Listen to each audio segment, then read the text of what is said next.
আমাদের প্রত্যেক মানুষের সেলফ রেসপেক্ট থাকা দরকার। সেলফ রেসপেক্ট কি? সেলফ রেসপেক্ট হলো নিজেকে নিজে সম্মান করা। নিজেকে নিজে সম্মান করা মানে কি পায়ে হাত দিয়ে নমস্কার করা না, কিন্তু অর্থাৎ নিজের ভালোবাসাগুলিকে সম্মান দেওয়া। তুমি যা ভালোবাসো একটু একটু করে তোমার জন্য সেটা করতে হবে। আমরা আমাদের সংসারের যাতা করলে পরে অনেক সময় আমাদের আমিত্বটাকে হারিয়ে ফেলি। আমরা যে একটা মানুষ ছিলাম, আমাদের একটা পছন্দ ছিল, একটা ভালোবাসা ছিল, সেটা কিন্তু আমরা হারাতে বসেছি। সেটা কিন্তু করলে হবে না। নিজের চোখে যদি নিজে ঠিক না থাকতে পারো, নিজেকে যদি নিজে সম্মান না করতে পারো, তাহলে অন্যের কাছ থেকে আমরা কি করে সম্মান আশা করতে পারি, তাই না? কাজে সেলফ রেসপেক্ট বলতে আমরা যেটা বুঝি, অর্থাৎ তুমি একটা জিনিস, আমরা হয়তো সারাদিন রান্না করি, সবার জন্য খাবার তৈরি করছি, সব কিছু করছি, কিন্তু নিজে কি খেতে ভালোবাসি সেটা কিন্তু ভুলেই যাচ্ছিলাম। নিজের জন্য একটা কিছু করা, সেটা হলো সেলফ রেসপেক্ট। নিজের মতো করে বাঁচা, সেলফ রেসপেক্ট। নিজে একটু সুন্দর করে সাজুগুজু করা নিজের মতো করে, সেটা হলো সেলফ রেসপেক্ট। এক কাপ কফি বানিয়ে নিজের মতো করে একা কিছুটা সময় গান শোনা, সেটা কিন্তু সেলফ রেসপেক্ট। অর্থাৎ আমরা আমাদের পছন্দগুলিকে কিছুটা হলেও প্রায়োরিটি দেবো। সবসময় আমরা সবসময় নিজের পছন্দ প্রায়োরিটি দিতে পারি না, কিন্তু কিছু সময় অবশ্যই আমরা আমাদের প্রায়োরিটি দিতে হবে। তাহলে কিন্তু নিজের প্রতি একটা ভালোবাসা জন্মাবে। আর আমরা নিজের প্রতি যদি ভালোবাসা জন্মাতে পারি, নিজেকে যদি ভালোবাসতে পারি, তবেই কিন্তু আমরা গোটা পরিবারকে আমরা ভালো রাখতে পারি। আর সব থেকে বড় কথা হলো, আমরা অনেক সময় আছে অনেক কিছু না বলতে পারি না, অন্যায় জেনেও না আমরা প্রতিবাদটা করতে পারি না, কিন্তু আমাদেরকে বলতে হবে, নিজের মতামতটা প্রকাশ করতে হবে।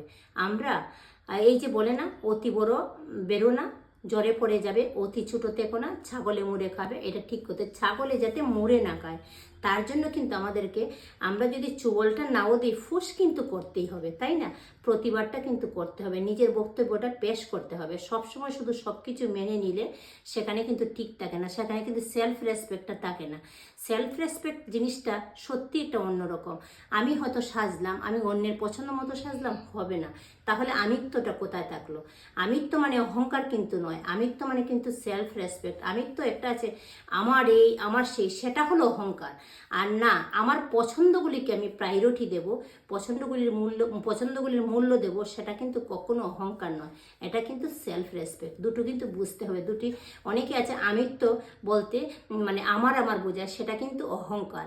আর সেলফ রেসপেক্ট কিন্তু আলাদা জিনিস, অর্থাৎ ছোটোখাটো জিনিসকে আমি সেগুলিকে মূল্য দেব, সেটাই হলো সেলফ রেসপেক্ট।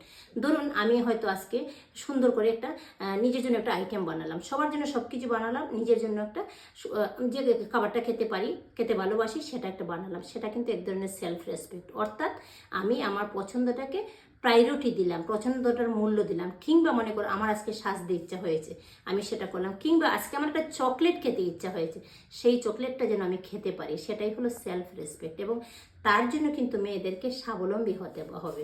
স্বাবলম্বী হওয়াটাও কিন্তু দরকার।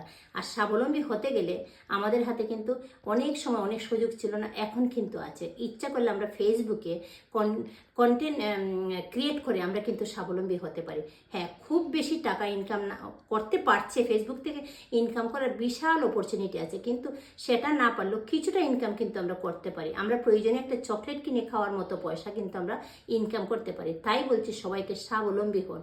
সেলফ রেসপেক্ট যদি করতে হয়, স্বাবলম্বীও হতে হবে। এবং তার জন্য আমাদের কাছে ফেসবুক কিন্তু বিশাল অপরচুনিটি নিয়ে আসছে। তাই সেই অপরচুনিটিটা কাজে লাগিয়ে আমরা সবাই কিন্তু এগিয়ে যেতে পারবো, এবং সেলফ রেসপেক্ট করার পাশাপাশি আমরা কিন্তু স্বাবলম্বী হতে পারবো। থ্যাংক ইউ সবাইকে।